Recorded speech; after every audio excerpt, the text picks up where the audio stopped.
चलो, so guys keep your videos on, Kavya and Manan. All right, so चलो ठीक है, तो स्टार्ट करते हैं। तो लास्ट क्लास में हम लोगों ने क्या देखा था? Preparation of oxyacids of nitrogen. उसमें हमने देखा था कि 3 एसिड आए थे, hyponitrous acid, nitrous acid and nitrous acid is very unstable. That's why I told you कि जब कभी भी रिक्वायरमेंट हो उसका, उसी टाइम पे हम उसको प्रिपेयर करेंगे। Is that clear? यही था बात हमारा। और फिर देखा था कि नाइट्रिक एसिड का प्रिपरेशन हमने देखा था। नाइट्रिक एसिड में मैंने 2 मेथड आपको बताए थे, कौन कौन से? बर्कलैंड आइड मेथड, एंड दोनों में डिफरेंस क्या था? एनओ के प्रोडक्शन में। बाकी सारे स्टेप सेम थे। एनओ का प्रोडक्शन कैसे करते हैं बर्कलैंड आइड में, कैसे करते हैं? नहीं, बर्कलैंड में तो सॉरी स्पार्क से करते हैं, ऑक्सफोर्ड में। बर्कलैंड आइड में क्या करते हैं? एग्जैक्टली। एंड उसके बाद कुछ टेम्परेचर प्रेशर याद है तुम लोगों को? बर्कलैंड आइड में तो हमने स्पार्क करके करना था और उसमें बहुत ज्यादा टेम्परेचर चाहिए होता है। एंड ओस्टवर्ल्ड वाले में कौन सा? प्लैटिनम एंड रोडियम यूज करते हैं ना, तो उनका यूज करके, and that to a temperature somewhere around 800 900, वो वाले टेम्परेचर पे गर्म करके तब जाके हमें नहीं, वो मेरे ख्याल से अमोनिया के प्रोडक्शन की तुम बात कर रहे हो। चलिए ठीक है, तो उसके बाद बाकी सब सारे स्टेप्स मालूम है। NO से फिर NO2 बन जाता है, NO2 को वाटर में डिसॉल्व कर देते हैं, तो फिर वो वापस NO प्लस HNO3 दे देता है, फिर HNO3 को एक्सट्रैक्ट कर लेते हैं। क्लियर ना? तो अब हम लोग डिस्कशन करेंगे इनके प्रॉपर्टीज के बारे में। अच्छा, एक स्टेटमेंट आता है कि जो HNO3 है, अगर उसको स्टोर करो किसी बॉटल के अंदर बहुत लंबे टाइम तक, तो जो बॉटल है वो ब्राउन कलर, अंदर से वो ब्राउनिश हो जाता है वो सोल्यूशन। HNO3 का ऐसा कोई कलर नहीं है बेटा। तो ब्राउन कलर आने का मतलब कौन सा दिमाग में आ रहा है? गैस होगा अभी तक जो हमने पढ़ा है, NO2। इसका मतलब डेफिनेटली HNO3 क्या हो रहा है? NO में, NO2 में ब्रेक हो रहा है। तो कैसे ब्रेक होता है? बेसिकली आप अगर उसको छोड़ देते हो तो फोटोलाइसिस होता रहता है ना। फोटोलाइसिस का मतलब लाइट के प्रेजेंस में ब्रेकडाउन होना। तो HNO3 ब्रेकडाउन होकर के, अच्छा अगर आप उसकी को वापस रीहीट कर दो, तो आपको मालूम है NO2 अंदर जो भी सॉल्यूशन के अंदर जो भी वाटर प्रेजेंट है उसके साथ वापस रिएक्ट करके HNO3 बना देगा, है ना। तो वो फिर से कलर गायब हो जाता है। समझ गए? तो ये बात लिख लो सब लोग। HNO3 on long standing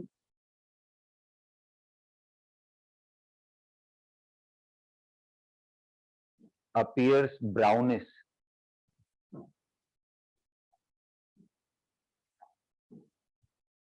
when stored in a bottle. When stored in a bottle, है ना?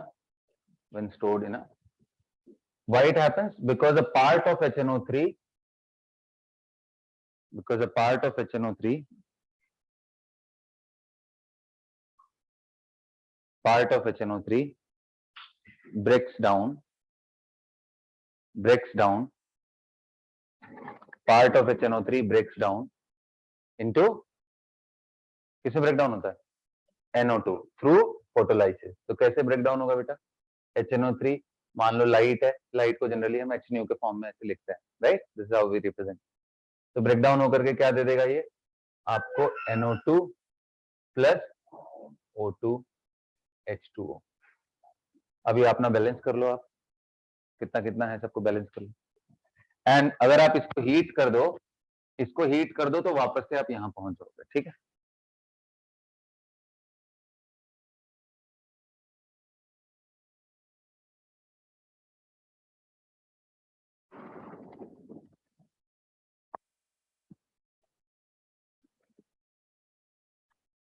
तो हीट करने पे बेटा वापस HNO3 होता है, तो यानी कलर फिर से डिसअपियर हो जाएगा, right? The colour will disappear.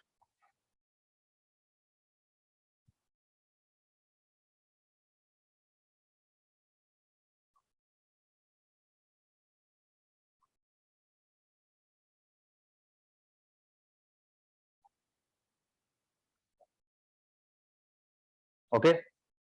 अच्छा अब और ध्यान से देखो, ये जैसे आपको ध्यान है H2SO4 कॉन्सेंट्रेटेड, और अगर SO3 ले लेते हो साथ में तो इसको फ्यूमिंग H2SO4 बोलते, fuming H2SO4, fuming sulphuric acid. क्यों बोलते हैं ऐसा? फ्यूम्स आता रहता है बिल्कुल, मतलब समझ लो कि जैसे फ्यूम समझते हो, जैसे वाटर वेपर, अपना वाटर वेपर बन जाए अगर वाटर को गर्म करते हैं, तो वैसा फ्यूम टाइप में।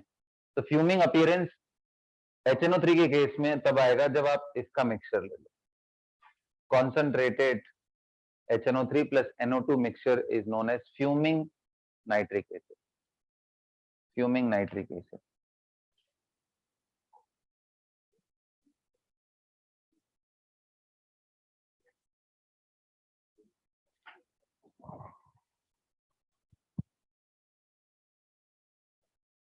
है ना, लिख लिया? So HNO3 plus NO2 is known as fuming nitric acid।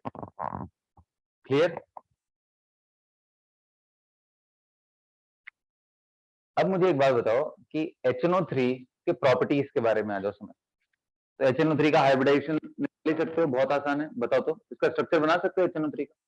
Do it quickly, do it, get the hybridisation and try to predict the behavior of this।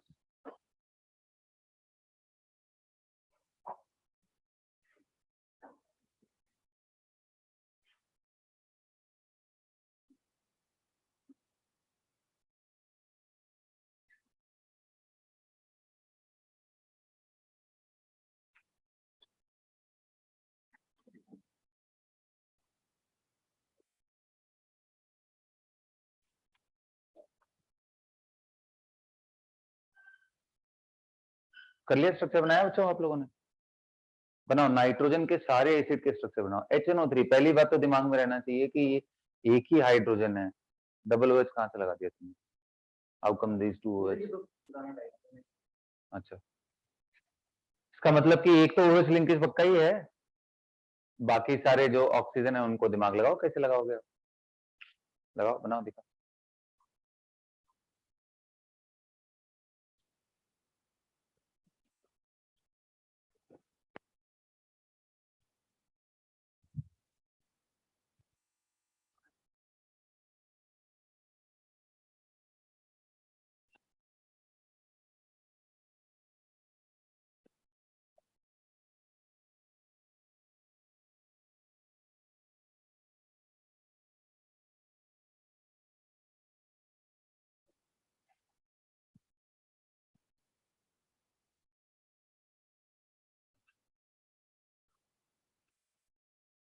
चले डिस्कस करें? बना लिया सबने? तो देखो कैसे बनाओगे। तो nitrogen in the middle, we have one OH with it, और आपको मालूम है 5 इलेक्ट्रॉन थे, तो अब इसके पास 2 to 4 बच गए, करेक्ट? अच्छा, ऑक्सीजन साइड एटम में तो मैंने आपको पहले ही बोल रखा था कि बेटा इसको आप कभी भी डिप्राइव्ड नहीं रख सकते हो। यहाँ पे भी ऑक्सीजन है। प्रॉब्लम ये है कि अगर आप ये दोनों को नॉर्मल बॉन्ड से शेयर करोगे तो प्रॉब्लम, क्यों? In that case 4 4 8 to 10 electron हो जाएगा, विच इज नॉट पॉसिबल। तो हमें क्या करना पड़ेगा? यस, वेरी गुड, हमें एक डेटिव बॉन्ड बनाना पड़ेगा। तो ऑक्सीजन है, इसको एक डेटिव बॉन्ड दो। Got it? तो देखो अब सबका भला हो गया, नाइट्रोजन के पास भी 80 इलेक्ट्रॉन। तो ऐसे बनाना या फिर ऐसे बनाना is same thing, O minus nitrogen plus double bond. अच्छा, क्या टू स्ट्रक्चर नहीं सर, ये एक्चुअल में तो पूरा पूरा रेजोनेट कर रहा होगा। समझ गए? Please draw it quickly. अच्छा, ये देख करके मुझे एक बात बताओ, नाइट्रोजन का ऑक्सीडेशन स्टेट अगर आप HNO3 में देख रहे हो, स्ट्रक्चर होने के बाद इसका ऑक्सीडेशन स्टेट, तो ये किसमें बेटा? +5, है ना? बोलो, हायर स्टेट में, +5 में। और आपको मालूम है कि हाई इलेक्ट्रोनेगेटिव एटम भी है, और उसको हायर स्टेट में आप ले जा रहे हो, तो इसका मतलब कि very powerful oxidising agent. So that is why HNO3 is very powerful oxidant, very powerful।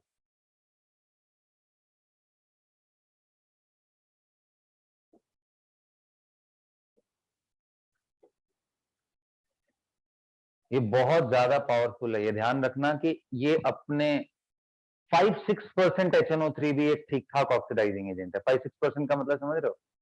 100 gram solution में 6 ग्राम है सिर्फ HNO3 प्रेजेंट। उतना कंसेंट्रेशन भी इसका काफी ठीक ठाक ऑक्सीडाइजिंग एजेंट की तरह बिहेव करता है, समझ गए? और वही H2SO4 आपको मालूम है कि कंसंट्रेटेड में ही अच्छा है, तो देख लो कितना वेरिएशन है, ठीक है? और क्या है, क्या आप देख पा रहे हो? OH लिंकेज है, डबल बॉन्ड O है, टर्मिनल ऑक्सीजन है। आइडियली चलो ये नेगेटिव आ जाएगा तो ये तीनों पे इक्वली डिलोकलाइज होगा, तो not as stronger as H2SO4 but it is good acid, less acidic than H2SO4, क्योंकि H2SO4 में डबल टर्मिनल ऑक्सीजन, समझ गया ना? लिखो, is a very good acid but less acidic than H2SO4।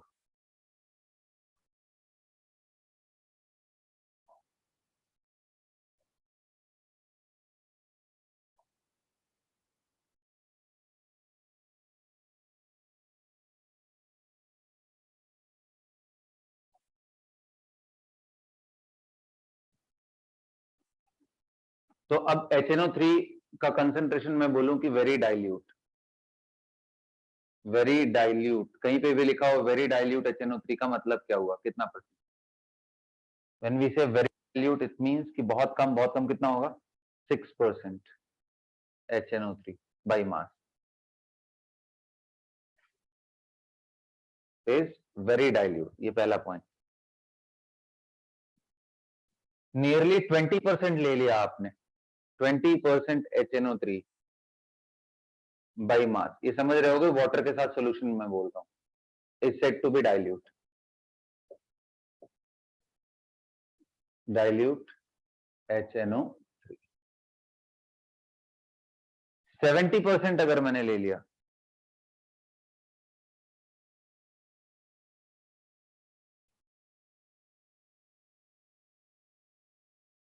Is said to be concentrated HNO3।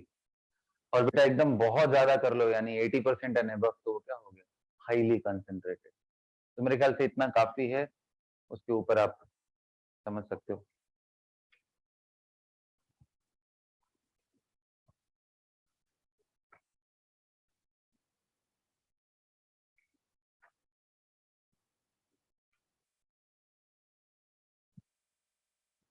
Clear?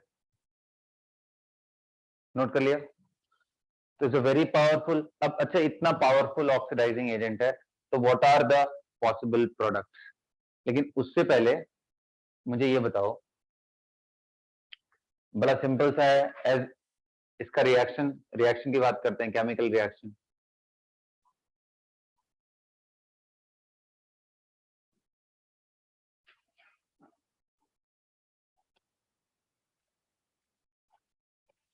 तो chemical reaction की जब मैं बात करूंगा, तो जैसा मैंने बताया एज एसिड,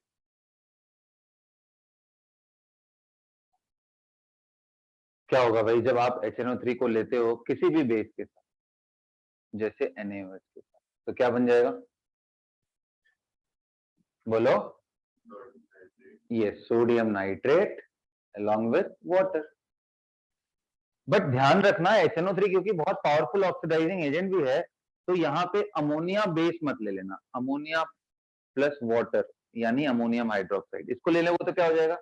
ये नॉर्मल सॉल्ट का फॉर्मेशन नहीं करेगा, अमोनियम नाइट्रेट का फॉर्मेशन नहीं करेगा, हल्का भी गर्म किए तुम तो इसको ऑक्सीडाइज करके कहा N2O तक ले जाएगा, याद है? तो इसका पावर बहुत ज्यादा है। सारे एसिड एक ही तरह से बिहेव नहीं करते हैं, यहाँ तो ऑप्शन ही नहीं है भाई, किसको ऑक्सीडाइज करेगा? सोडियम ऑलरेडी +1 में, हाइड्रोजन, ऑक्सीजन को ऑक्सीडाइज करना इतना आसान नहीं है। ऑक्सीजन अपने आप में बहुत अच्छा ऑक्सीडाइजिंग एजेंट है, O2 से वो खुद चाहता है O-2 में रहना, तो उसको ऑक्सीडाइज आप इतना आसानी से नहीं कर, समझ में आया ना? सेकेंड हाईएस्ट इलेक्ट्रोनेगेटिव एलिमेंट है ना पूरे पीरियोडिक टेबल में, तो इतना आसान नहीं। उसके साथ कोई गेम करना हो तो फ्लोरीन एक है जो कर सकता है इधर उधर, समझ में आया ना? इतना आसान नहीं है उसको हम एलिमेंट किसी के फॉर्म में हम इसको ऑक्सीडाइज करें, तो इसलिए यहाँ पे मजबूरन ये सिर्फ एसिड बेस रिएक्शन करता है, बट अमोनिया के साथ अलग। नेक्स्ट लिखो, एज ऑक्सीडाइजिंग एजेंट।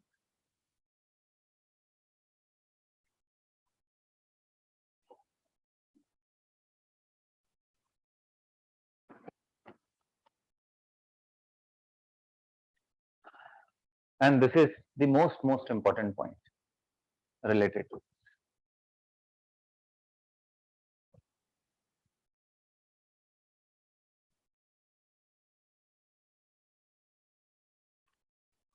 क्या क्या फंक्शन हो सकता है एज एन ऑक्सीडाइजिंग। तो definitely HNO3 which is an oxidizing agent can form various products। Nitrogen अपने +5 स्टेट से अलग अलग स्टेट में जा सकता है in the presence of reducing agent. अलग अलग स्टेट में क्या क्या बना सकता है? तो भाई +5 से जस्ट नीचे कौन सा है? तो NO2 बना सकता है। HNO2 तो स्टेबल होता नहीं है, बोलो ब्रेकडाउन हो जाएगा, तो नाइट्रोजन 3 स्टेट में जाने से थोड़ा अवॉइड करेंगे। ये बन सकता है। अब 3 में 4 के बाद 3, 3 के बाद क्या है 2, तो यानी NO बन सकता है।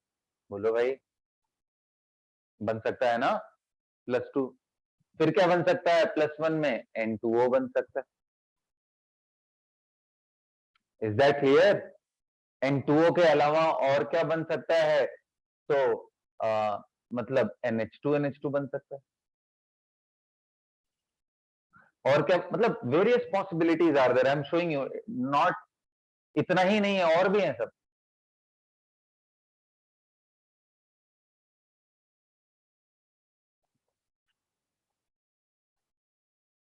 So depending on the concentration of HNO3, the nature of the reducing agent that we are taking with, there are various possible products that nitrogen can undergo. So लिखो ये बात।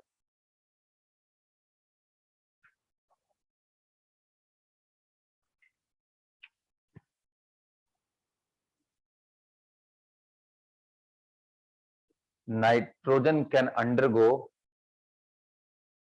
from +5. Nitrogen can undergo from +5 state to +4, +2, dot up to -3। और ये दिखा लेना तुम लोग ना। डिपेंडिंग ऑन, किस पे डिपेंड करता है ये? डिपेंडिंग ऑन सबसे पहला the concentration of HNO3, depending on the concentration of HNO3 used. Next लिखो the nature of reducing agent and its concentration,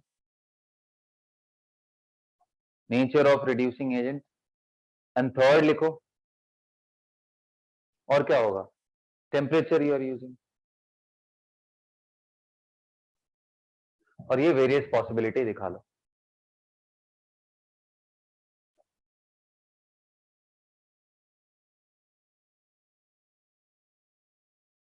है ना?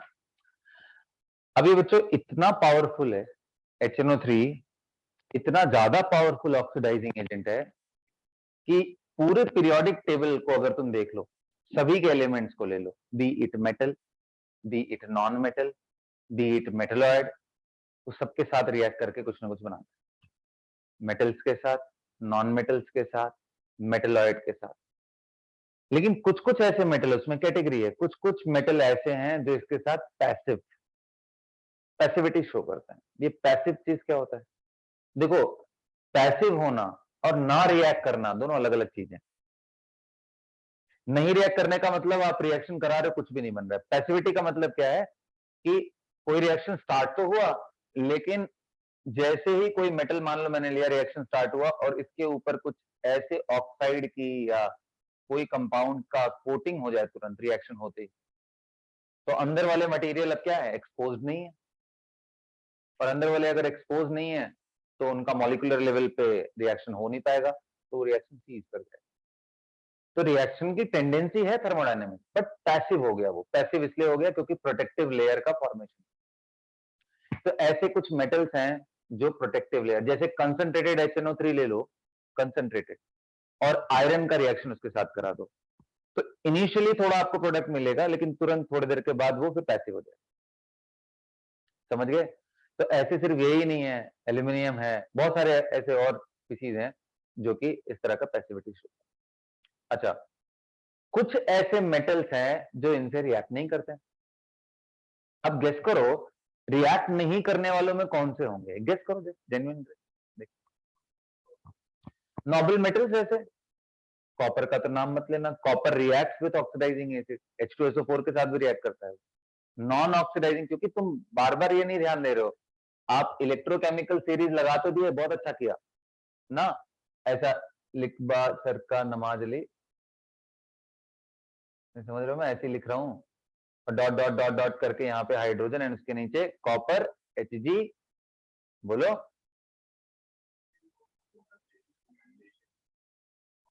हाँ TTAU, या यहाँ पे कुछ भी ऑर्डर रख लो depending on the oxidation state ना। तो कहने का मतलब बच्चा एक कॉपर इलेक्ट्रोकेमिकल सीरीज से नीचे होने का मतलब कि कॉपर जैसे जिंक है, zinc will be able to replace this and will form zinc plus 2 and it will give hydrogen gas, क्योंकि ये ज्यादा रिएक्टिव होने का मतलब प्लस फॉर्म में जाने की टेंडेंसी जीरो, इसी फॉर्म में हम बोलते, समझ रहे हो बेटा, ये रिड्यूसिंग एजेंट बेटर है। जबकि कॉपर आप फ्री H+ आयन दे दोगे तो रिएक्शन नहीं होगा बेटा, इट विल नॉट फॉर्म। लेकिन यहाँ H+ आयन सोर्स ही नहीं है, जब आप HNO3 ले रहे हो तो H+ तो उसका बस एक साइड चीज है कि ले लो, एसिडिक मीडियम भी प्रोवाइड कर। मेन तो डेंजरस चीज क्या है उसमें, nitrogen in +5 state, and that makes things very difficult. Like copper when taken with HNO3 do react, of course it reacts, और अलग अलग कंडीशन में रिएक्ट करता है, और मैं उसका प्रोडक्ट भी आपको बताऊंगा। तो चलो कॉपर तो रिएक्ट कर गया, और बताओ इसका मतलब रिएक्टिविटी सीरीज में और नीचे जाओ तो बच्चों प्लैटिनम नहीं रिएक्ट करता है, गोल्ड नहीं रिएक्ट करता है, आ रहा है बात समझ में। तो बहुत जो एक्सट्रीमली नोबल टेंडेंसी में है, जो बहुत कम रिएक्टिव हैं, जिनके नेचर में नेटिव स्टेट मिलने के चांसेस ज्यादा हैं, वो सब HNO3 के साथ डायरेक्टली रिएक्शन नहीं करते हैं।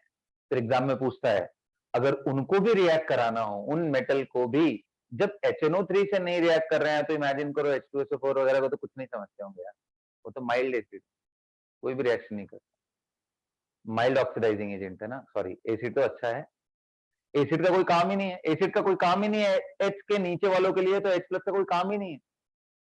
H के ऊपर वाले मेटल्स H+ से रिएक्ट कर सकते हैं, नीचे वाले नहीं करते हैं। अरे बात समझ में। तो नीचे वालों के लिए इंपॉर्टेंट है कि ऑक्सीडाइजिंग कैरेक्टर वाले एसिड रहने चाहिए। तो H2SO4 कॉन्सेंट्रेटेड लोगे तो कॉपर तक तो रिएक्ट कर जाएगा, जैसे नीचे जाओगे टेंडेंसी खराब हो जाएगी। तो H2SO4 HNO3 कोई भी इनसे रिएक्ट नहीं करता। फिर क्या करते हैं, तो एक, हाँ किन दोनों को, HCl और HNO3 का मिक्सचर, जिसको हम बोलते हैं एक्वारेजिया। एक्वारेजिया, एक्वारेजिया किसको बोलते हैं बेटा, एक्वारेजिया?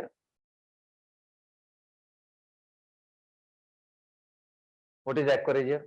मोस्ट डेंजरस कॉम्बिनेशन क्या है, HNO3 ले लो और क्या ले लो, HCl, कौन से रेशियो में, 1:3। This is called aqua regia, and ये इतना पावरफुल है कि वो नोबल मेटल को भी डिसॉल्व कर सकता है, समझिए। तो चलो स्टार्ट करते हैं फिर एक एक रिएक्शन। लिख लो एक्वारेजिया ये होता है, बस लिख लो, इसके बारे में स्टोरी हम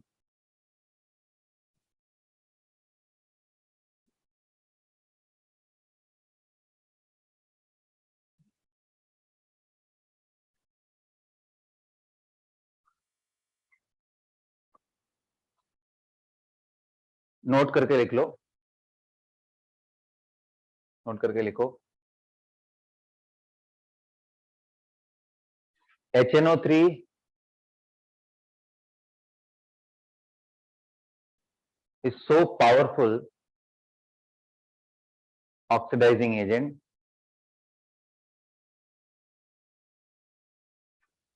that it reacts with almost all the elements in the periodic table except noble gases and noble metals, except noble gases and noble metals। noble metals में आप लिख लेना वो लिस्ट कौन कौन सा है रिकॉग्नाइज करने के लिए? दैट इज प्लैटिनम, गोल्ड और इरिडियम, रेहोडियम, जो हैवी मेटल्स हैं, समझ रहे हो? प्लैटिनम, गोल्ड, इरिडियम, रोडियम, ये सब नीचे वाले जितने भी हैं ये सब काफी inert.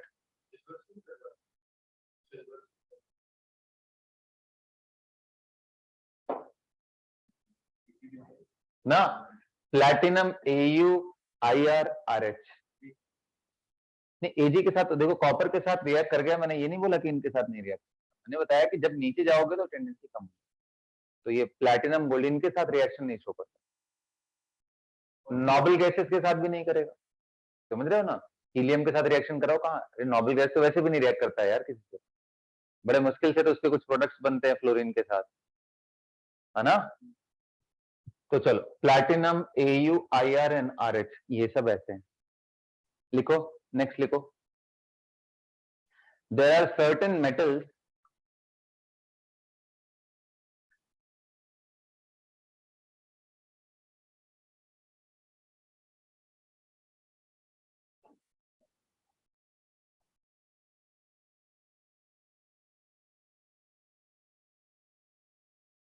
which becomes passive towards HNO3, उनका टेंडेंसी है रिएक्ट करने का बट पैसिव हो जाते हैं, becomes passive, okay, with HNO3 due to बोलो फॉर्मेशन ऑफ प्रोटेक्टिव लेयर,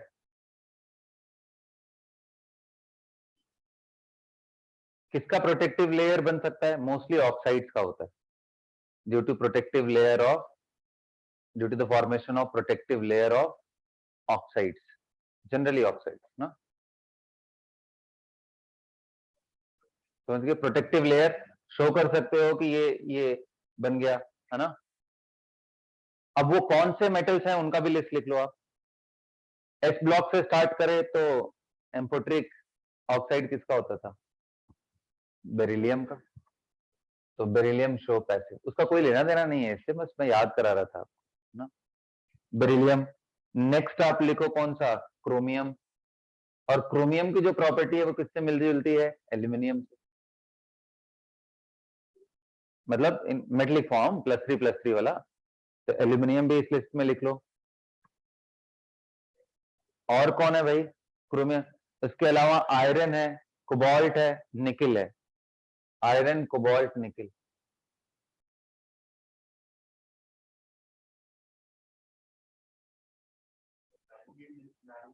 लेकिन नहीं, मैग्नीज का कोई प्रॉब्लम नहीं है। आयरन के साथ सिर्फ और सिर्फ कॉन्सेंट्रेटेड HNO3 लोगे तभी पैसिव होता है, ये बात लिख लेना नोट करके। With iron, iron become passive only with concentrated, only with concentrated HNO3।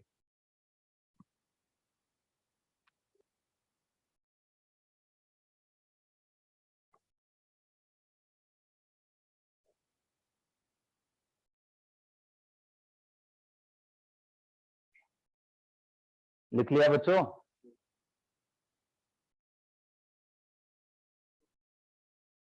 हो गया? तो याद हो गया ये सारे मेटल्स कौन कौन से हैं? इधर देख के बताओ मुझे, बोलो तुम्हारा फोकस देख रहा हो कितना है। हाँ, पैसिव, आयरन, कोबाल्ट, निकल तीनों इकट्ठे हैं, और एल्यूमिनियम भी हो गया, क्रोमियम हो गया, बेरिलियम हो गया, समझ गए ना? लिस्ट और थोड़ी लंबी है लेकिन इतना काफी है मेरे, ठीक है? जनरली क्वेश्चन इन्हीं सबसे पूछे जाते हैं, बाकी सारे मेटल को उठा उठा के रिएक्शन करा के देखने का कोई मतलब है नहीं, जो हमारे यूजफुल है उतने, ठीक है? Got it? अभी मैंने बताया कि जो जो नोबल मेटल्स हैं, जैसे मैंने बताया प्लैटिनम, गोल्ड, इरिडियम, रोडियम, तो बताया ना भाई, ये सब कैसे रिएक्ट करेंगे फिर? HNO3 से डायरेक्टली ना रिएक्ट करके फिर किससे रिएक्ट करेंगे? एक्वस। तो नोट करके लिखो, next note point.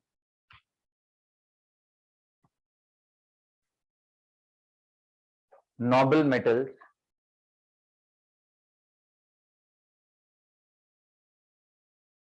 Platinum, gold, iridium, rhodium.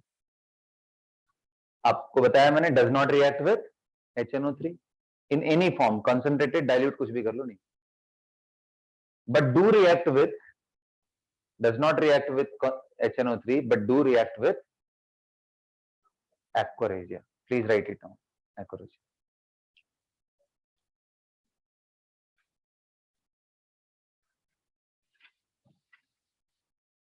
तो देखो ये जो रिएक्शन है HCl का HNO3 के साथ, ये क्या प्रोड्यूस करता है पहले ये देखो। 1 मोल 3 मोल, ये कॉम्बिनेशन क्या प्रोड्यूस करता है ना, जब भी आप, तो इसके कंपोनेंट आते हैं आपका water, NOCl, nitrosyl chloride and plus nascent chlorine. ये जो क्लोरीन है ना, यही डेंजरस होता है। जैसे मान लो अगर आप रिएक्शन करा रहे हो किसके साथ, प्लैटिनम के साथ, एक्वारेजिया,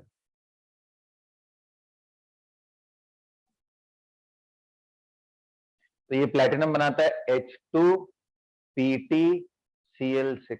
देखो सॉल्युबल होता है बेटा ये। I should not write as in complex form, right. इसको नाम क्या दोगे आप, प्लैटिनिक एसिड, +4 स्टेट में। देखो निकिल, पैलेडियम, प्लैटिनम, ये +2 +4 मिलता है ना, बना लो इसको, platinic acid, this is soluble in water, platinic acid बोल।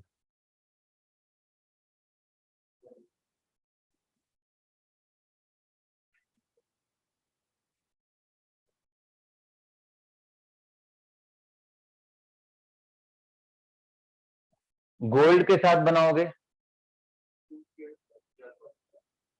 अरे ये नेसेंट क्लोरीन है यार, नेसेंट क्लोरीन का मतलब जो क्लोज टू, तुम समझ लो एटॉमिक क्लोरीन के जैसा, बहुत पावरफुल है वो। AU with aqua regia forms HAuCl4।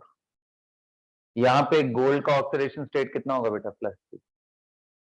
आपको याद है सिल्वर का भी हमने देखा था कि ये सिल्वर सिर्फ +1 स्टेट में नहीं होता, एक कंपाउंड देखा था AgF2, वो तो अलग, चलो एवरेज वाली बात होगी, बट रिलेटिवली +1 एंड +3 ये दोनों ही मिलते हैं, कॉपर AgAu।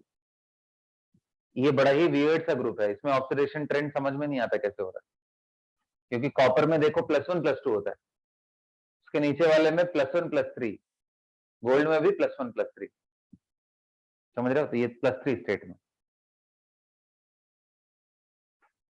मार्क कर लेना, ये इंपॉर्टेंट है।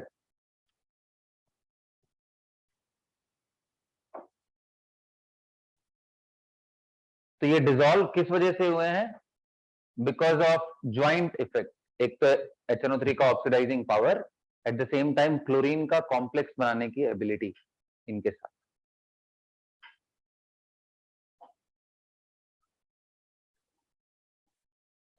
अच्छा बच्चों ये बताओ, अगर मैं इसका सॉल्ट ले लूं, जैसे मान लो इसको NaOH से रिएक्शन करा दूं, KOH से रिएक्शन करा दूं, तो H निकल जाएगा, बन जाएगा AuCl4-, बना ना। मैं पूछूंगा इस कॉम्प्लेक्स का नेचर बताओ, इसको अगर NaOH के साथ रिएक्ट कराओगे, अब तो मैं बहुत सारी चीजें पूछ सकता हूँ यार तुम लोगों से। NaAuCl4 है ना, इसका हाइब्रिडाइजेशन, ज्योमेट्री, मैग्नेटिक नेचर, तीनों बताओ तो मुझे, ट्राई करो, कोऑर्डिनेशन पढ़ा दिया है ना तुम लोगों को।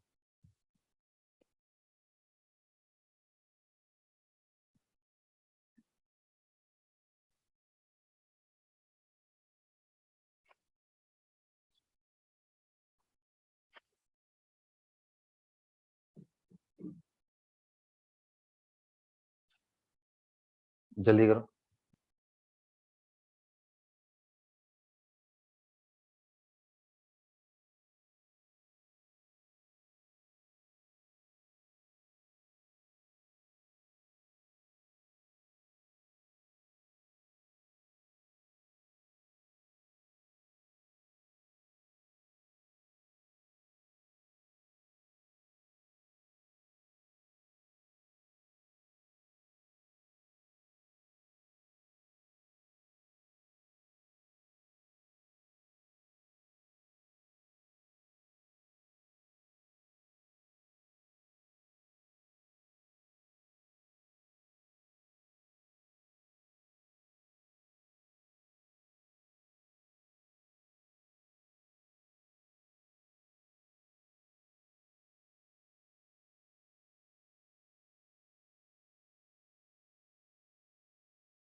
ओके,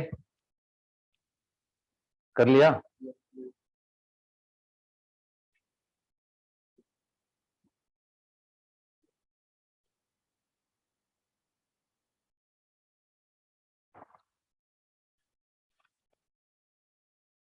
चलो भाई, हो गया। क्या है आंसर बताओ। sp3 आ रहा है। कितनी अच्छी बात है बेटा। कैसे आया sp3 मुझे बताओ।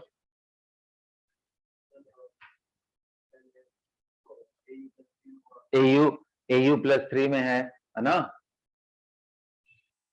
तो au+3 का मतलब हुआ कि ये कॉपर वाले ग्रुप में है, कॉपर AgAu।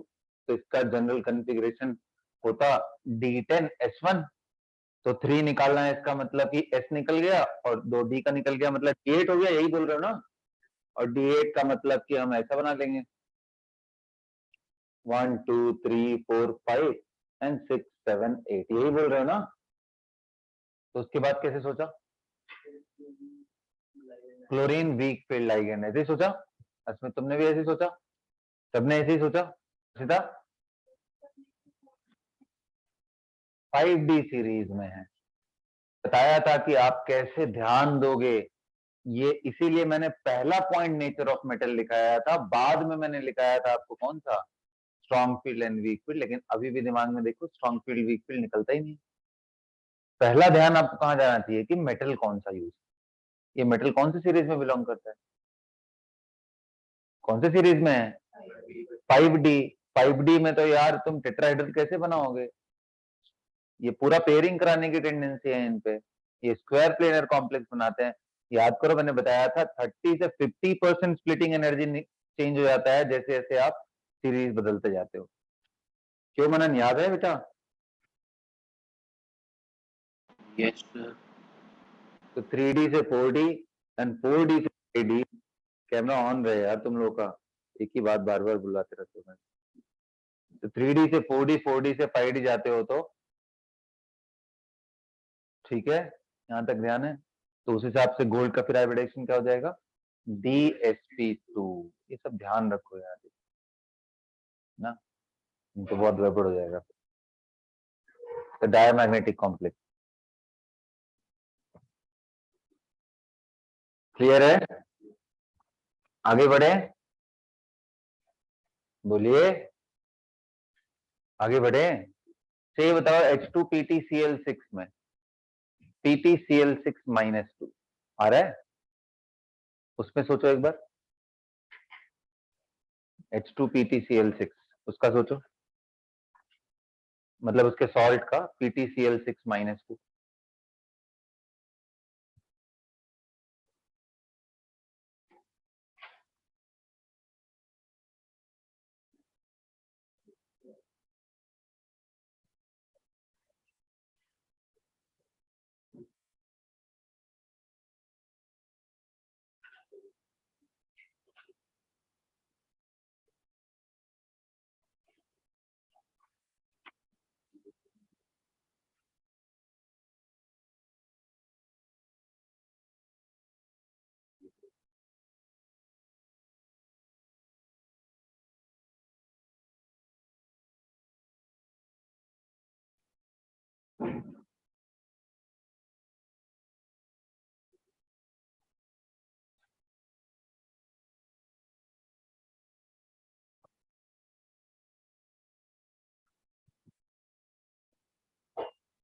बताओ क्या आया, D2sp3 आ रहा है ना। अगर आप फिर से वीक फील्ड स्ट्रॉन्ग फील्ड सोचते तो आंसर sp3d2 कर देते। ठीक है, तो ये सब चीजें मत करो यार तुम लोग, बहुत बहुत पेन दे रहे हो तुम लोग मुझे ऐसा करके। ठीक है, अच्छे से रिवाइज करो टॉपिक को माइन्यूटली, ये सब माइन्यूट ऑब्जर्वेशन है। ये कितना, बाकी सभी को स्ट्रॉन्ग फील्ड वीक फील्ड सबको याद रहता है।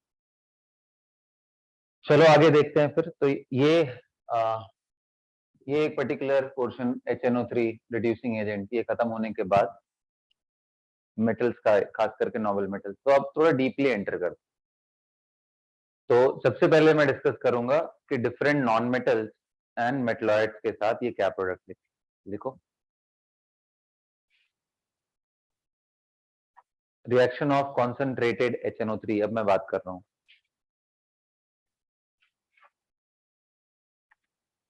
कॉन्सेंट्रेटेड HNO3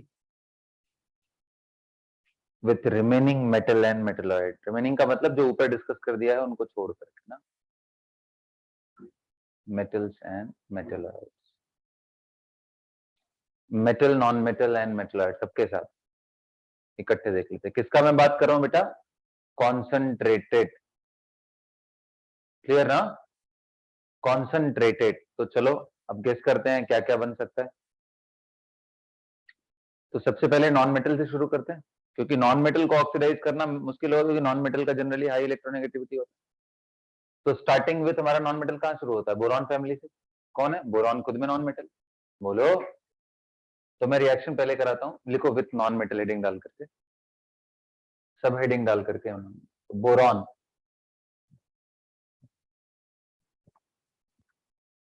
बोरॉन के साथ क्या बनाएगा प्रोडक्ट? अच्छा ये बताओ, ये पावरफुल है ना? HNO3 is a powerful oxidising. बोलो भाई। कंसंट्रेटेड मैं यूज कर रहा हूं, ध्यान रखना, मैं ऊपर ना कंसंट्रेटेड लिख ही देता हूं।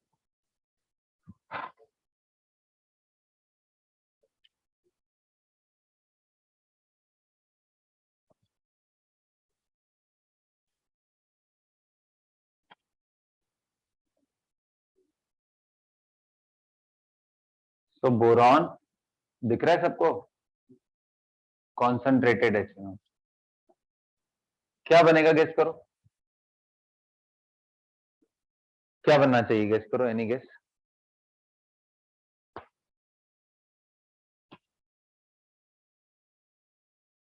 अरे बोरॉन का कौन सा स्टेट हो सकता है? बोरॉन, अब बोरॉन फैमिली में देखो कितने इलेक्ट्रॉन है बाहर? 3 है ना। अरे NH2 NP1 ही होता है ना बेटा। अरे यार नाइट्रोजन के जस्ट एक पहले और एक और पहले चले जाओ।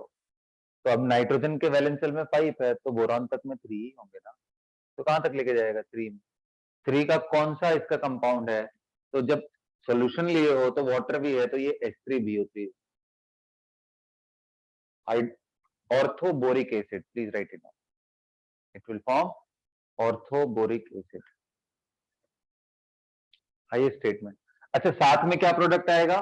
तो बच्चों हमेशा याद रखना, हमेशा याद रखना, अगर आपने इसको कॉन्सेंट्रेटेड ले लिया है तो इसका NO2 प्रोडक्ट आता है। सिर्फ एक दो ही प्रॉब्लम है जहां पे NO2 नहीं आता है, बाकी मेजॉरिटी के साथ NO2 आता है। वो एक दोनों कौन से, उनको अलग से याद कर लेंगे। बाकी तो ध्यान रहेगा ना कि NO2 आता है, वरना बड़ा डिफिकल्ट होता है, कहाँ NO2 आएगा, कहाँ NO, ये बहुत क्वेश्चन बनते हैं इसमें छोटे छोटे, समझ गए ना? तो यहाँ पे NO2 ही मोस्टली आता है। तो चलो बोरॉन के बाद आते हैं अगले वाले में, कार्बन एंड सिलिकॉन। बोलो। हालांकि सिलिकॉन को हम दोनों तरफ कंसिडर करने की कोशिश करते हैं, metal non metal, sorry non metal and metalloid दोनों में। तो सेम चीज बच्चों, कॉन्सेंट्रेटेड HNO3, कॉन्सेंट्रेटेड HNO3 क्या बन जाएगा? बोलो। ये क्या बनेगा? बनना क्या चाहिए? H2CO3 +4 में ना, लेकिन ये स्टेबल नहीं होता है, ये तो अनस्टेबल होता है बेटा। तो इसलिए आप इसके जगह पे क्या बनता है? CO2, it evolve CO2 with that, so NO2, CO2 + NO2।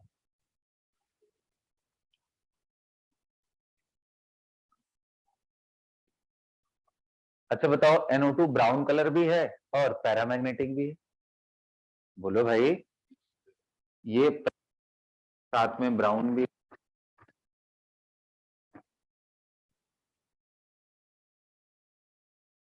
ऐसे सिलिकॉन बड़े आराम से H2SiO4, सिलिसिक एसिड बोलते हैं, सिलिसिक एसिड, सिलिकॉन है ना, सिलिसिक, सिलिसिलिक।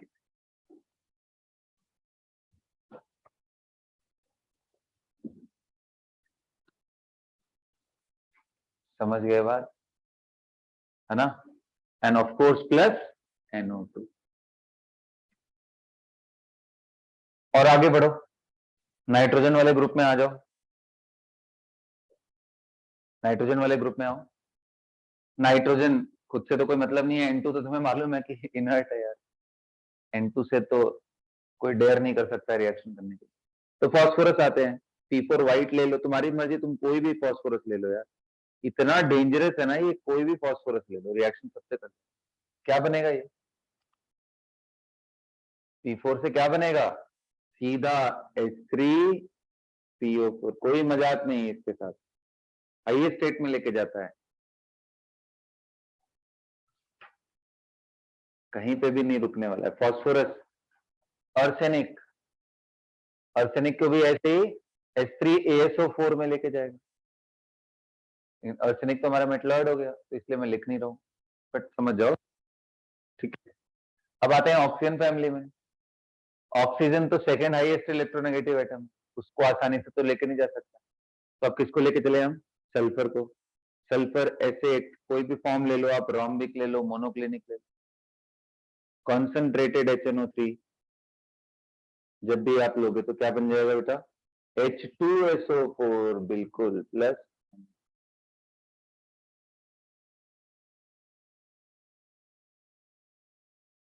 आ रहा है क्या बात समझ में सबको?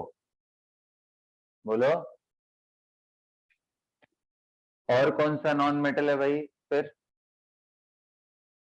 थोड़ा मुश्किल हो जाएगा। हैलोजेंस अपने आप में बहुत अच्छे ऑक्सीडाइजिंग एजेंट होते हैं, लेकिन उसमें भी आयोडीन के साथ ये खेल कर जाएगा।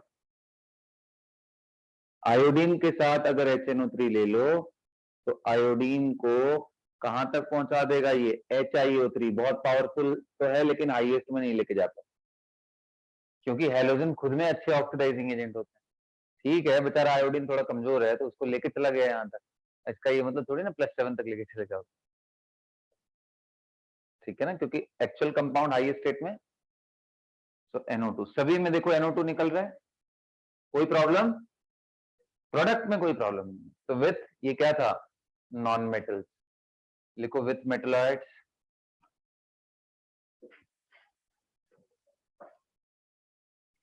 साथ साथ याद करते चलो एकदम बढ़िया से ना।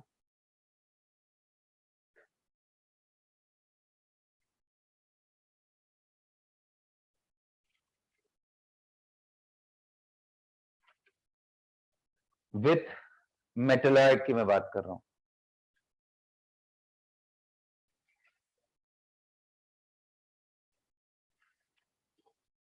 तो बोरॉन फैमिली में तो बोरॉन मेटल है, उसके नीचे सारे, सॉरी बोरॉन नॉन मेटल है, उसके नीचे के सारे क्या हो गए? मेटल, तो उसका काम खत्म। कार्बन फैमिली में आते हैं, तो कार्बन एंड सिलिकन ये दोनों को हम लेते हैं, लेकिन सिलिकन को बाउंड्री लाइन माना जाता है। Carbon is non metal, proper noun metal, जबकि सिलिकन को बाउंड्री लाइन मानते हैं। तो सिलिकन जर्मेनियम ये दोनों को, सिलिकन का रिएक्शन बता दिया, तो एज जर्मेनियम का भी वैसे ही होगा, है ना। नीचे आओ तो लेड को मेटल बोलते हैं, टिन भी काफी हद तक मेटालिक होता है, तो टिन के साथ कैसा रिएक्शन शो करेगा ये? एसएन के साथ कैसे, क्या बनाना चाहिए आपके हिसाब से बताओ?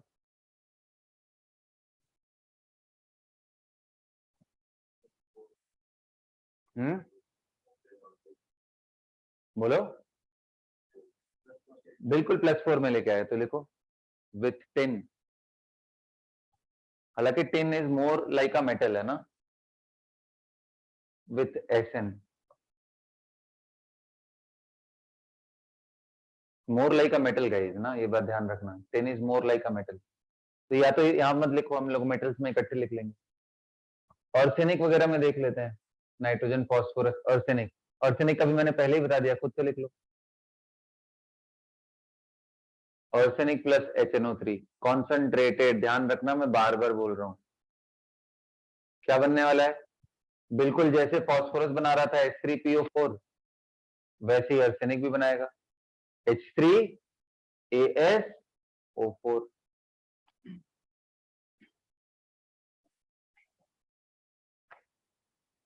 क्लियर है? एंटीमनी का भी वैसे ही प्रोडक्ट आएगा सेम तरीके से, तो बस डेमोन्स्ट्रेट कर रहा हूं मैं। हाँ हाँ, सबके साथ एनोड, सिर्फ दो ऐसे हैं जो रिकॉग्नाइज, जिनके बारे में मैं डिस्कशन करूंगा, H3PO4। प्लस NO2, हर बार NO2 ही मिलने वाला है आपको, ब्राउन कलर, सिर्फ 2 जगह छोड़ करके। एलिमेंट्स के साथ तो NO2 ही मिलेगा, वो दोनों एलिमेंट नहीं है, कुछ और ही कंपाउंड है, ठीक है। विथ मेटल्स देख ले, लिख लो, मेटलॉइड्स हो गया, नॉन मेटल्स हो गया, तो मेटल देख ले, विथ मेटल।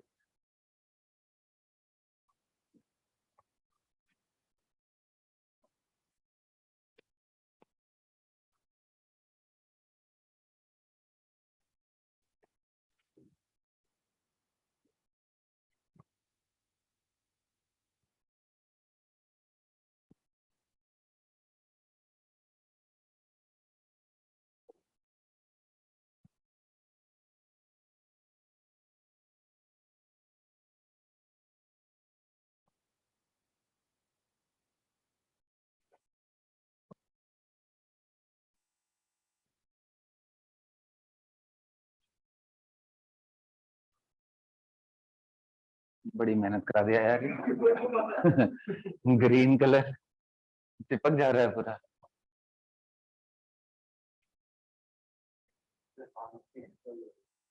हाँ हाँ, राइट,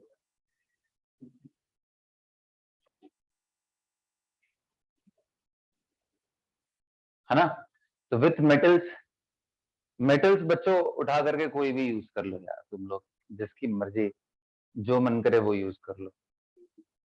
आयरन के साथ मैंने बोला था पैसिव रिएक्शन शो करेगा, है ना।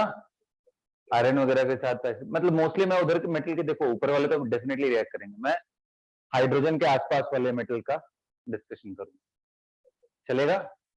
तो कॉपर कर लो, टिन कर लो, जिंक कर लो,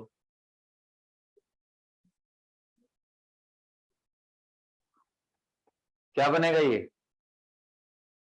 तो अब मेटल है तो ये कोई एसिड तो बनाता है नहीं, जैसे बाकी सब तो H2, मतलब जैसे सल्फर था तो H2SO4 पहुंच गया, तो ये क्या करेगा फिर, +2 में जाएगा, और साथ में उसको बैलेंस करने के लिए नेगेटिव आयन चाहिए, तो कौन सा है, नाइट्रेट आयन। तो zinc plus HNO3 will form ZnNO3 whole twice, nitrate ion, कुछ पार्टी खुद ही यूज कर लेता है। साथ में क्या बनाएगा बेटा, ऑफ कोर्स NO2 सर, कोई डाउट ही नहीं है, अगर ये कंसंट्रेटेड होता है इसमें कोई डाउट ही नहीं है। चलो ये तो हो गया उसके ऊपर की बात, टिन भी ले लो, क्या बनाएगा, हाँ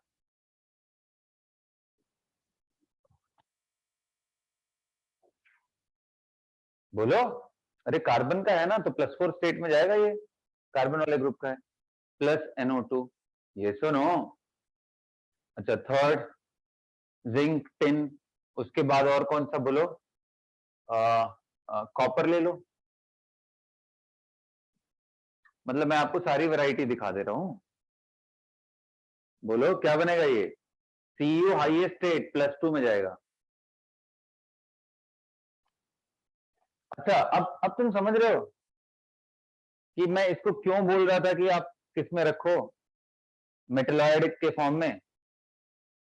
देख लो कैसा बन रहा है ना, ये थोड़ा सा ट्रिकी है, क्योंकि अभी हमने ऊपर +2 में नाइट्रेट के साथ रखा, जबकि यहाँ पे ऐसे रखा हूं, तो बेटर इसको वहीं ऐड कर लो, कोई फायदा नहीं, मेटलॉइड में ऐड कर लो, ऐसा नहीं तो वियर्ड सा दिखेगा ना, यहाँ पे, यहाँ काट दो, मेटलॉइड में ऐड कर लो।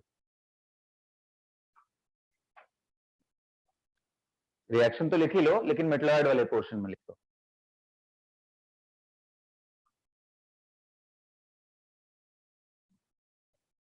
+4 स्टेट, हाईएस्ट स्टेट में,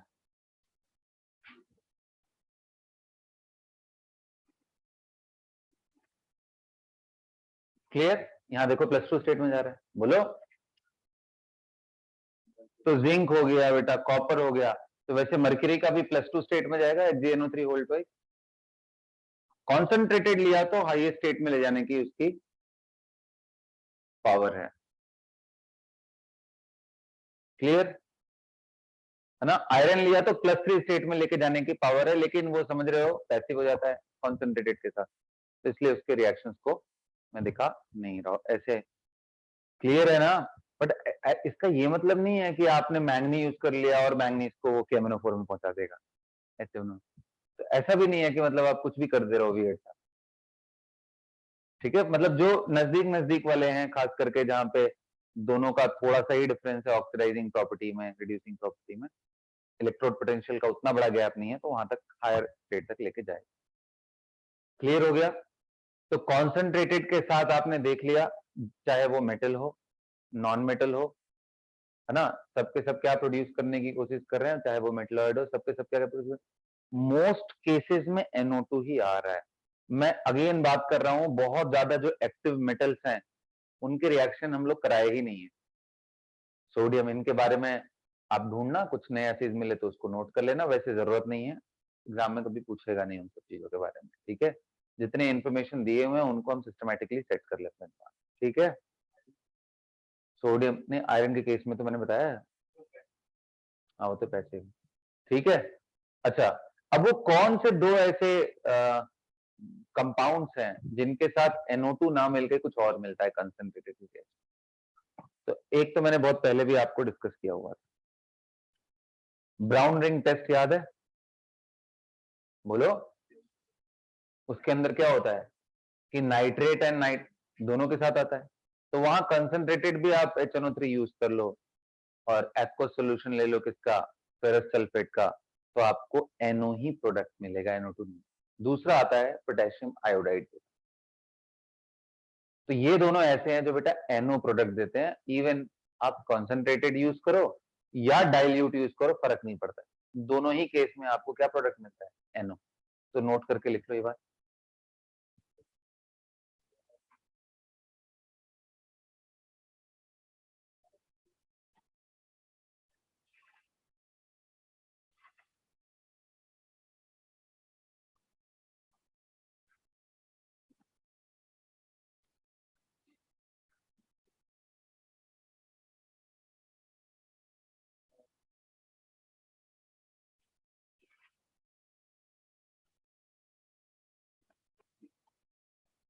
सम कॉमन रिड्यूसिंग एजेंट्स में लिख रहा हूं ना, तो जैसे आपको सबसे पहला मैंने बोला कि Ki अगर आप ले रहे हो, यहाँ SNO3 ले रहे हो बेटा, तो आपको ये I2 तो मिलेगा, साथ में यहाँ पे क्या मिलने वाला है आपको, क्या मिलने वाला है, वेरी वेरी इंपॉर्टेंट, मार्कर। और अगर इसी के साथ आपने फेरस ले लिया है, FeSO4 एक्वस सॉल्यूशन, इसके साथ आपने HNO3 ले लिया, तो आपको क्या मिलेगा, आयरन इन +3 स्टेट तो जाएगा ही, साथ में आपको NO मिलेगा। ये इसलिए भी ध्यान रखना क्योंकि ब्राउन रिंग टेस्ट में नाइट्रेट है।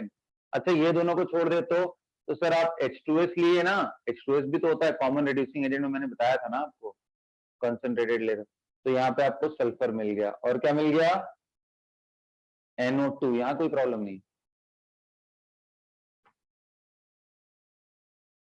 आपने Na2SO3 ले लिया और यहाँ HNO3 कॉन्सेंट्रेटेड ले लिया, तो यहाँ पे आपको क्या मिल जाएगा, Na2SO4 प्लस NO2। बाकी जगहों पे प्रॉब्लम नहीं है, ये Ki and FeSO4 इन जगहों पे थोड़ी प्रॉब्लम ज्यादा है।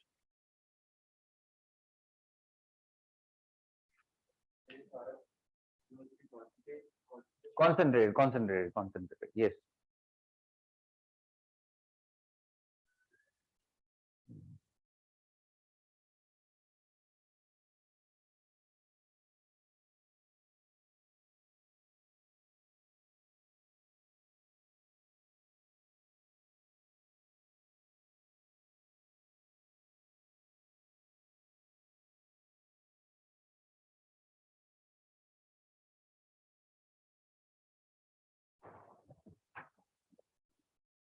क्लियर है बच्चों?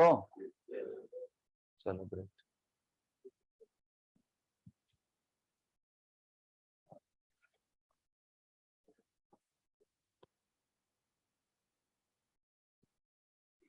तो आप देख रहे हो कि इसके कितने वेरिएशंस हैं, खास करके कंसंट्रेटेड खत्म। अब आ जाओ, देखते हैं कि डाइल्यूट, वेरी डाइल्यूट के साथ क्या क्या प्रोडक्ट मिलता है। लिखो,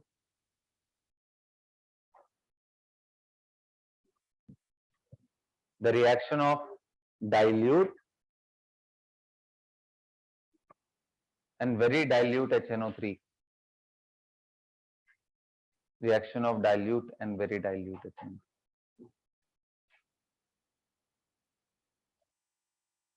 Clear? And this is the last part of it, and I expect your highest attention here. Right? अब इसको एकदम बढ़िया से सेट कर लो. पहली बात तो देखो, वेरी डाइल्यूट के साथ, very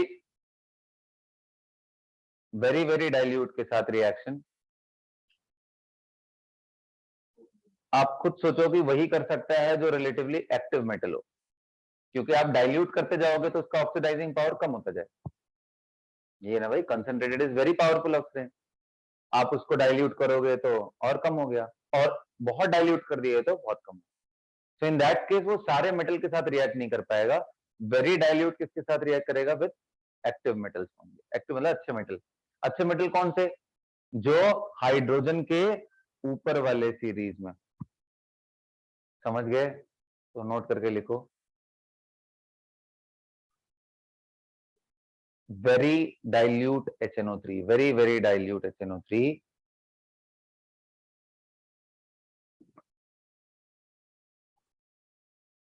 is not a good oxidizing agent.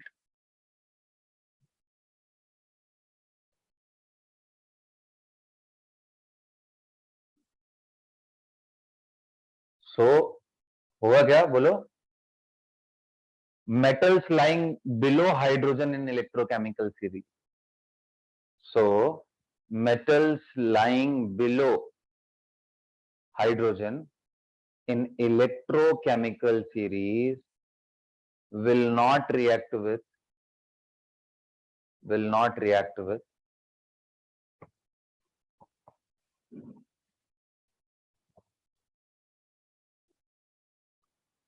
metals lying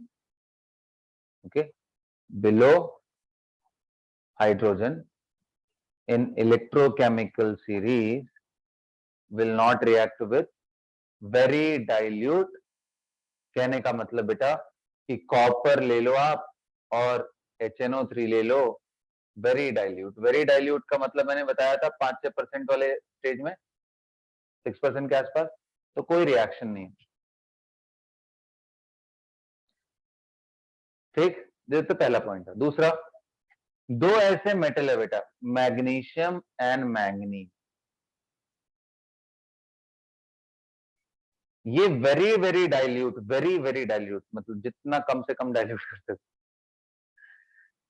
बहुत ज्यादा डाइल्यूट अगर हुआ ना, वेरी डाइल्यूट, इनके साथ जब रिएक्शन कराते हैं HNO3 का, तो ये हाइड्रोजन गैस देते हैं, which is very rare.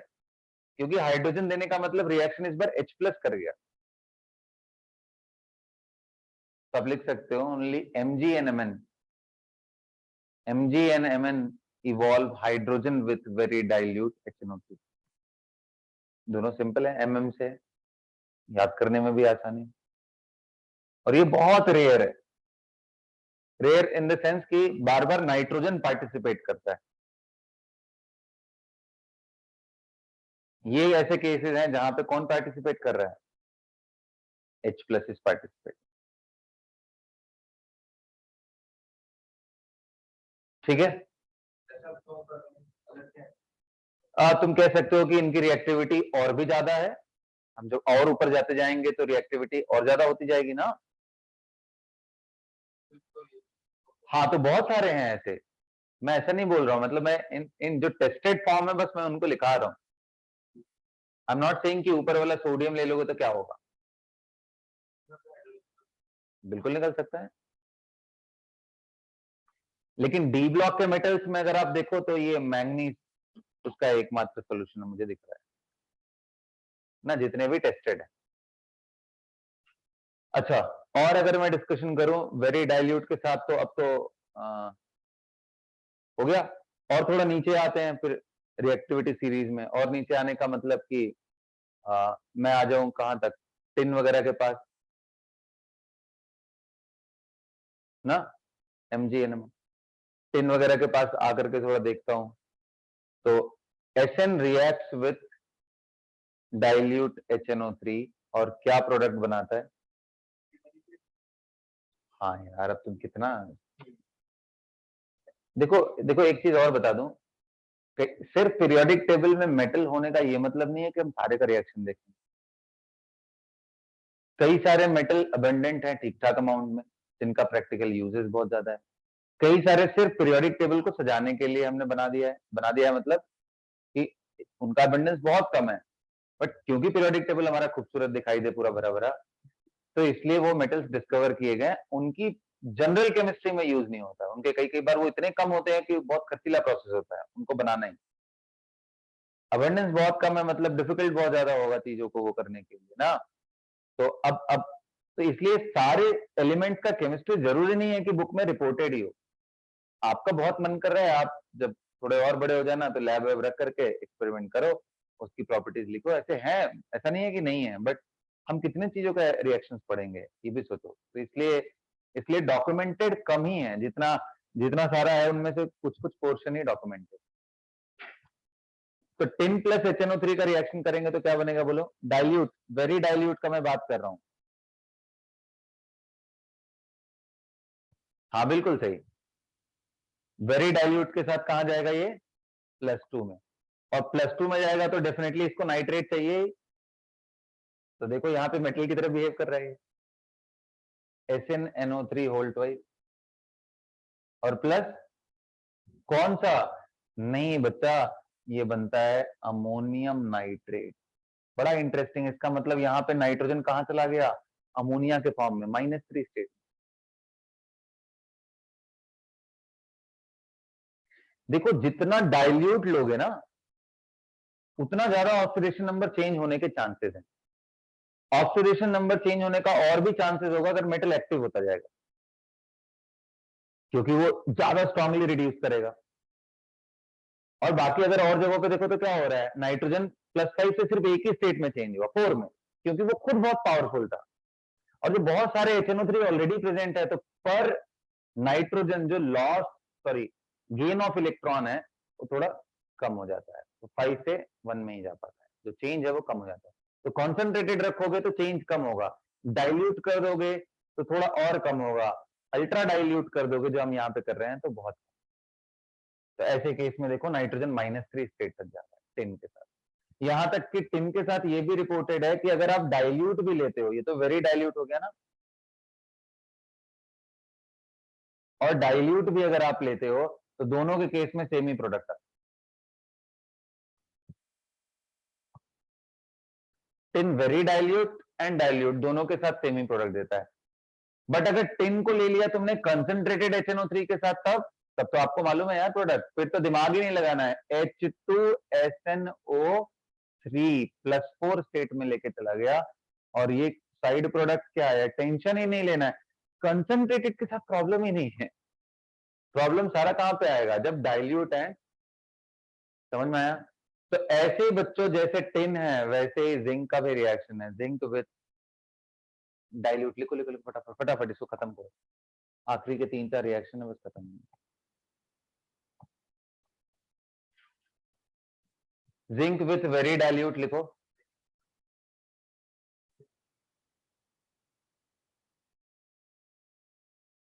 Zinc with very dilute will form ZnNO3 whole twice.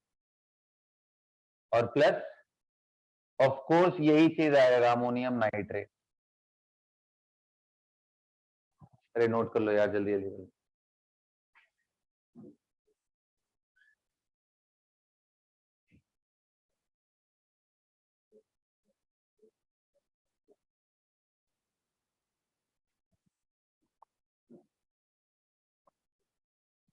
Very dilute. अब यहां से थोड़ा सा कहानी इंटरेस्टिंग हो जाएगा, क्योंकि अब वेरी डाइल्यूट के बाद अगर आप HNO3 लेते हो और वो डाइल्यूट ले लेते हो तो ये प्रोडक्ट आ जाएगा जिंक का नाइट्रेट, क्योंकि जिंक तो ऑलरेडी +2 स्टेट में जा रहा है, पर यहाँ पे जो प्रोडक्ट मिलेगा वो N2O मिलता है।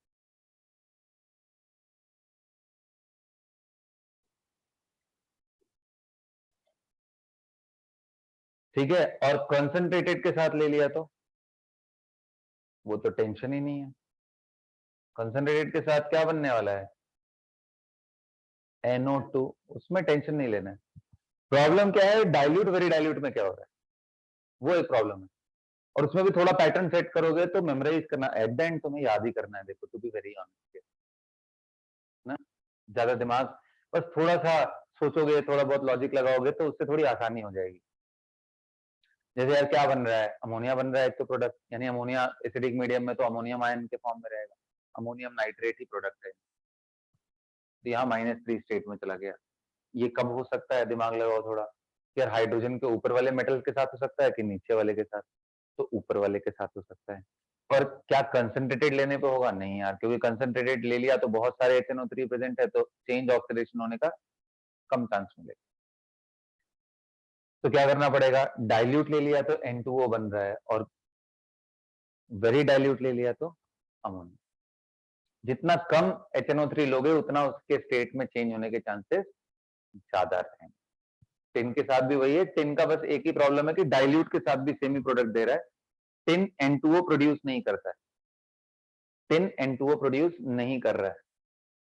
तो बिल्कुल जैसे जिंक का रिएक्शन है बेटा, वैसे ही आयरन का भी रिएक्शन है, सिमिलर रिएक्शन। आयरन का रिएक्शन भी ऐसे ही है, और वो भी क्या देने वाला है, N2O देगा डाइल्यूट के साथ, वेरी डाइल्यूट के साथ अमोनियम नाइट्रेट, कंसंट्रेटेड के साथ आपको मालूम पैसिव हो जाता है। लिख लो आयरन का भी। आयरन का सेम रिएक्शन है, पर लास्ट वाले में क्या होगा, अच्छा आयरन का वेरी डाइल्यूट हुआ तो क्या होगा, आयरन +2 स्टेट में रहेगा। करते चलो जल्दी करो।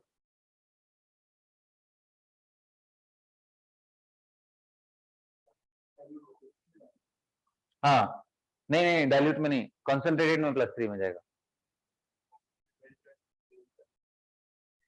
डाइल्यूट एंड वेरी डाइल्यूट दोनों में आयरन +2 में रखो, और कंसंट्रेटेड में उसको +3 में लेके, कंसंट्रेटेड में हायर स्टेट में ही लेके जाएगा ना, कंसंट्रेटेड में iron will go into higher state ना।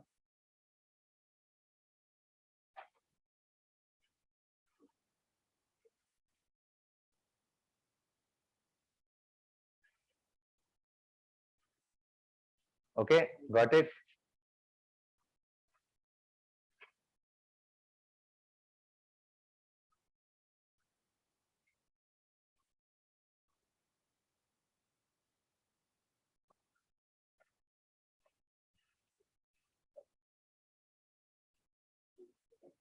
अरे बोलो बच्चों, हो गया।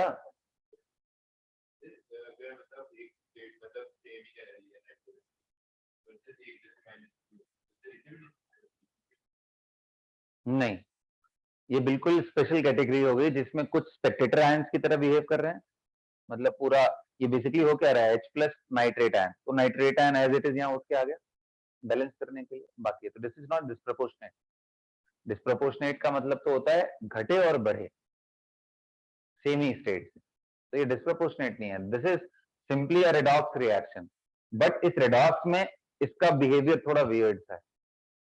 अब तुम पूछोगे इसका एन फैक्टर कैसे निकालेंगे, बिना बैलेंसिंग के इसको कर ही नहीं सकते, नो वे। तो पहले रिएक्शन को बैलेंस करना पड़ता है, उसमें सारे स्पीसीज के लिए, HNO3 के लिए तो पक्का ही चाहिए, नहीं तो नहीं हो पाएगा। और यही सबसे टफेस्ट होता है एन फैक्टर निकालना in case of redox reaction, सबसे टफेस्ट। एग्जाम्पल को तुम लोगों को मैं देने भी वाला था, अच्छा किया तुमने पूछ लिया।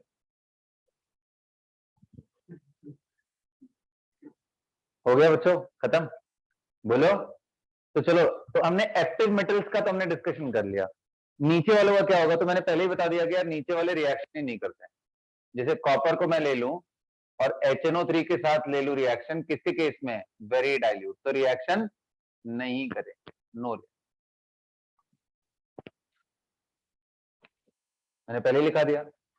उसके बाद अगर कॉपर को आप किसके साथ ले रहे हो बेटा, HNO3 विच इज डाइल्यूट, तो रिएक्शन करेगा। अच्छा, ये कम रिएक्टिव है ना कॉपर, तो ऑक्सीडेशन स्टेट उतना ज्यादा चेंज नहीं कर पाएगा, +5 से उतना ज्यादा चेंज नहीं करता है, तो कहां बनता है, यहां पे बनता है NO प्रोडक्ट, ये पूछता है एग्जाम में बेटा।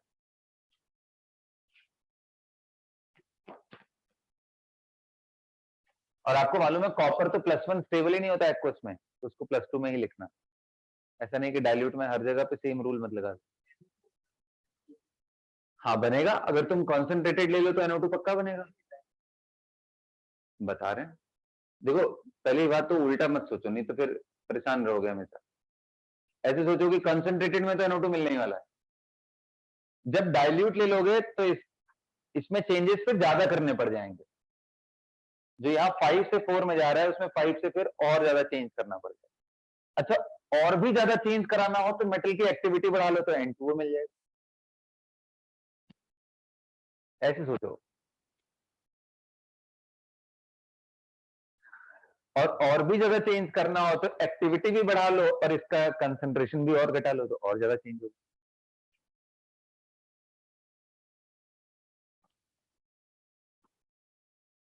समझ गए बच्चों?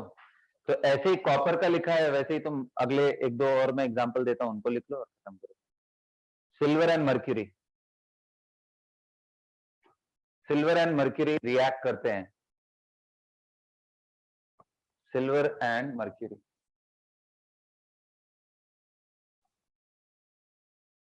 तो वेरी डाइल्यूट के साथ तो जैसे नीचे आते जाओगे तो चांस कम होता जाएगा। तो जब कॉपर ही रिएक्ट नहीं कर रहा है वेरी डाइल्यूट के साथ, तो सिल्वर तो और भी नीचे आता है, वो तो और भी रिएक्शन नहीं करेगा। तो सिल्वर प्लस HNO3 कौन सा? वेरी डाइल्यूट, रिएक्शन नहीं होने वाला है। सिल्वर प्लस HNO3 के साथ डाइल्यूट along with NO ही, बिल्कुल बिल्कुल वैसा ही सिमिलर प्रोडक्ट आते हैं। और अगर कॉन्सेंट्रेटेड ले लिया तो भी हमें मालूम है क्या आएगा, AgNO3 and plus NO2। Concentrated में तो प्रॉब्लम ही नहीं है, प्रॉब्लम है कहां पे है, जब Ki एंड FeSO4 यूज करते तब प्रॉब्लम, वरना तो ठीक है, सारा मामला ही ठीक। मर्क्यूरी के साथ ट्राई करो, Hg and Hg, go ahead. HNO3 very dilute, कोई रिएक्शन, डाइल्यूट के साथ। यहां इंपॉर्टेंट है मर्क्यूरी का स्टेट भी, क्योंकि मर्क्यूरी के दो स्टेट मिलते हैं ना, Hg2+2 एंड Hg+2, मतलब मर्क्यूरी इन +1 स्टेट एंड, तो यहां पे आपको मर्क्यूरस कैटायन मिलता है Hg2NO3 होल ट्वाइस, यानी +1 स्टेट। और यहां आपको क्या मिलता है, HgNO3 होल ट्वाइस +2 स्टेट में। तो कंसंट्रेटेड है तो पावर ज्यादा है बेटा, NO2, और यहाँ क्या मिलेगा आपको, NO। तो क्लियर हो गया? ये क्वेश्चन ज्यादा पॉपुलर है, NO कब मिलता है, NO2 कब मिलता है, N2O कब मिलता है, NO2 NO and N2O। अब इसको अगर आप अच्छे से दिमाग में रख सकोगे, जितनी भी बातें मैंने बताई हैं, तो लाइफ आपका बहुत चिल रहने वाला है। ठीक है, तो आगे बढ़े या आज छोड़ दे फिर? हाँ, और नहीं होगा, देख लो शायद थोड़ी बहुत जगह हो। नहीं, अब रिएक्शन करना पड़ेगा, ये इंपॉर्टेंट है, इसीलिए तो मैं बार बार चलो तो ठीक है, कागज छोड़ दें फिर हम आज क्लास।